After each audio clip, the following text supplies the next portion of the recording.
Welcome back, YouTube. Been a minute. Hunting season's over. My hunting review or long-term review of the EZV bow sight. I know I'm not going to get a lot of clicks or watch it on this video because it's the EZV bow sight. It's been relatively unchanged for a long time, and this is where most people come out and they say this sight is the best sight in the world and no other sight's even close to it, and that's where they're wrong. However, it is the best hunting bow sight on the market, bar none. Guys, I went out and hunted this year with it. I have taken 2 deer and 1 turkey. And I can honestly tell you, out of all those, this sight, for sure, the deer or the doe I shot, and for sure, the turkey, this sight. So, I'll walk right through it real quick. Here is the pros. This thing is light. It is freaking durable. Once you learn this thing, you become free. And what I mean by that, when I shot trad, I'd walk around the woods and I would not worry. I'd be more worried about, okay, sorry guys. This is raw. I don't know what you guys thought. This is gonna be some super high production. I'd walk through the woods and I would just base everything on, could I make that shot? The rangefinder was there sometimes. Sometimes just to carry it. And I would literally just base shots off of, could I hit that? Is it in range? When I go to a single pin sight, which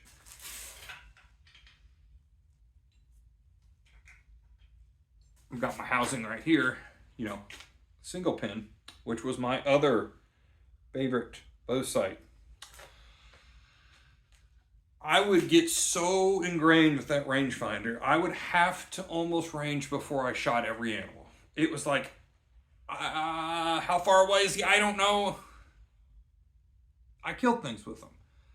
They came in really close usually. Usually I would say, okay, they're within that 20 yards, no need of the range, fire. Or I'd set at 25 and fine, you know, okay, they're within 30, whatever it is. This thing right here dominates a single pin. I know I don't have the housing. It dominates it. So for example, this doe I have come in.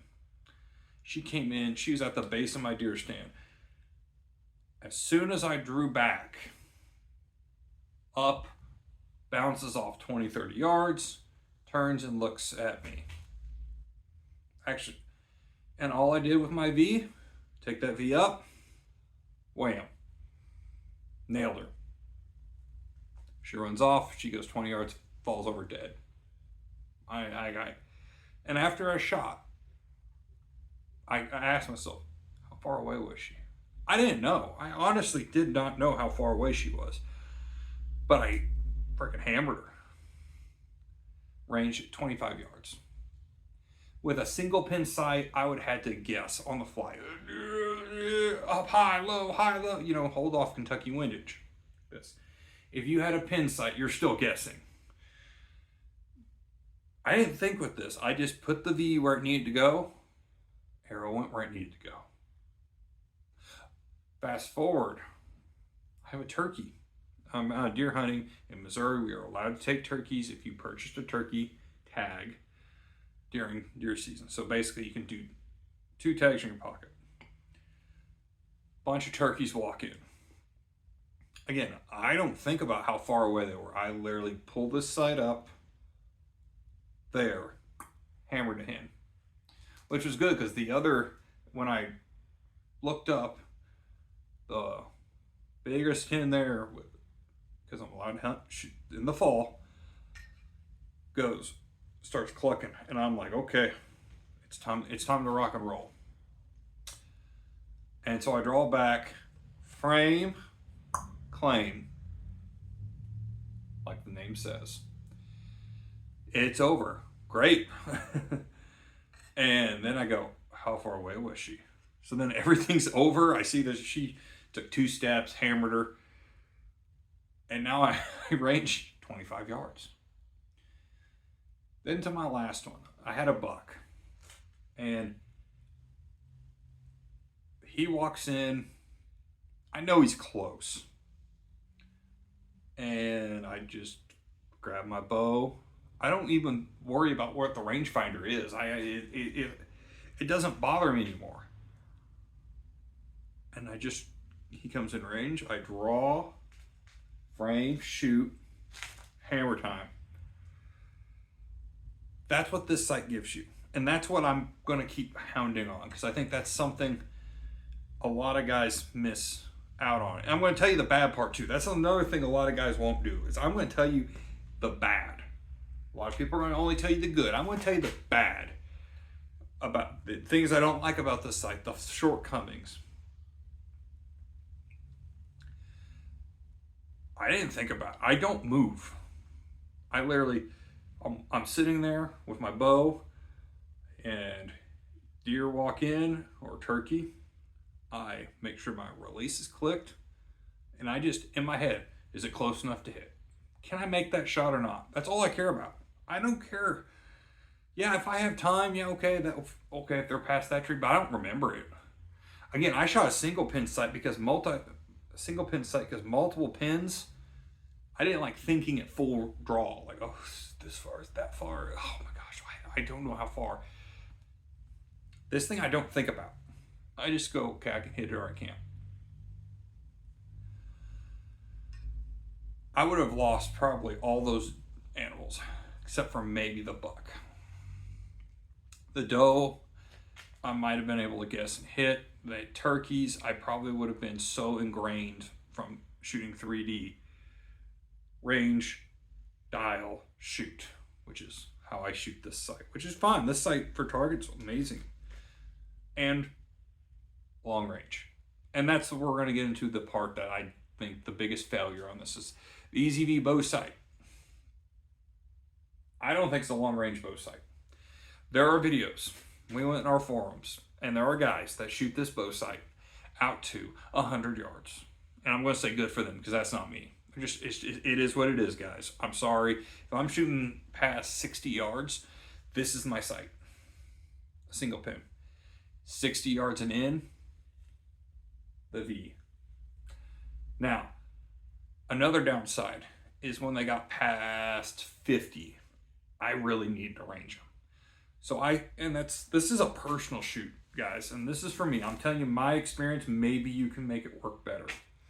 Past 60 yards, I used the tick marks. That's what I did. 60 yards, dial, hammers. But if I had to go use the V, to be honest, it needed to be 50 yards and in. Favoring 40 and in.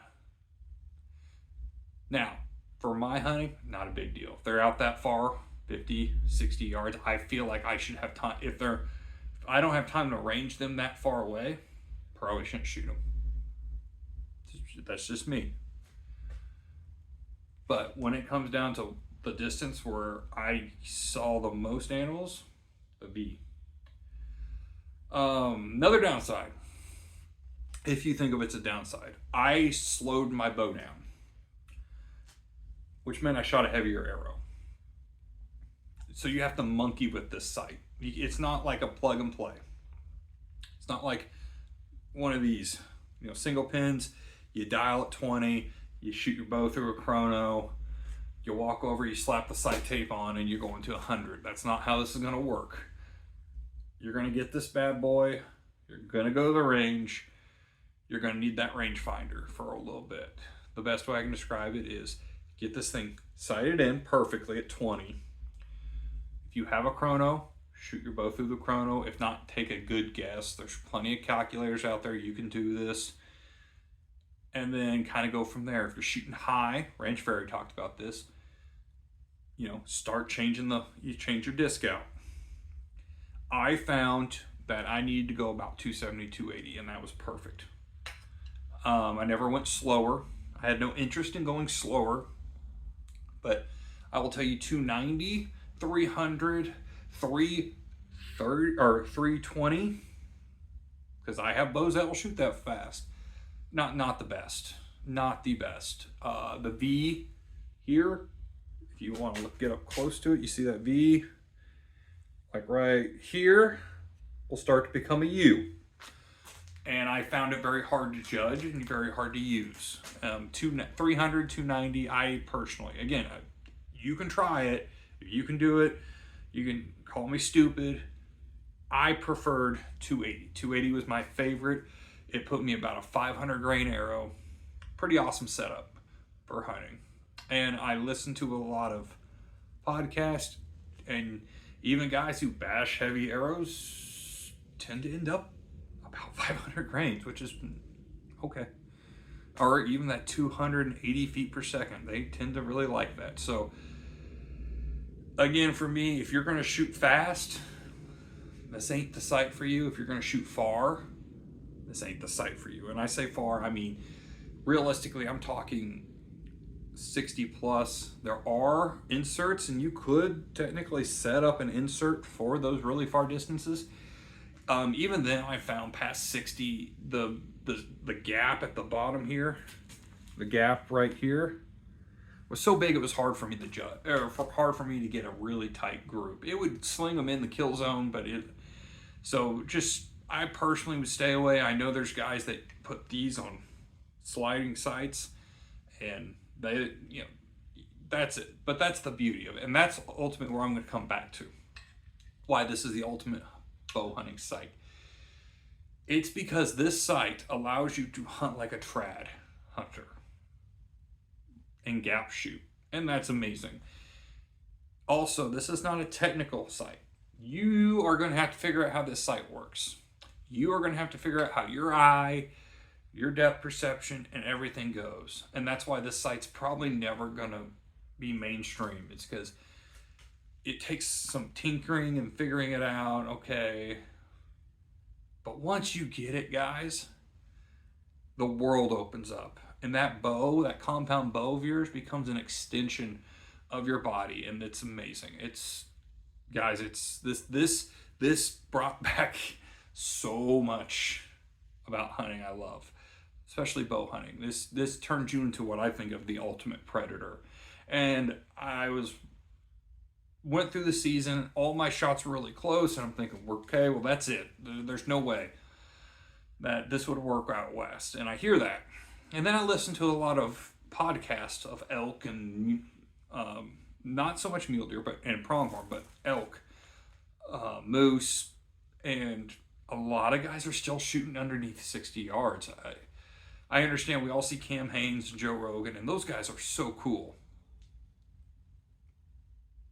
But that's not where most guys are shooting. Most guys are still shooting under 60 yards. And so for me, this is the bow hunting site. If I want to go kill things, this is the bow hunting site. If there's not money on the line and I'm just shooting fun 3D, this is the bow sight I'm going to carry. Because it's like stumping in the woods. I can just leave the rangefinder. Sometimes you're going to shoot a bad shot. Sometimes you're going to fling one. Sometimes you're going to you might lose an arrow. Majority of the time, this sight's going to get it done, and you don't have to worry about anything else but get close and make a good shot. So if you want to support the channel, link down below. If you want to get some archery equipment, do have an affiliate link there. If you want to get free shipping and try this bow sight out, I'm going to have a link down below for free shipping on this bow sight. I highly recommend it, guys. All right, see you in the next video.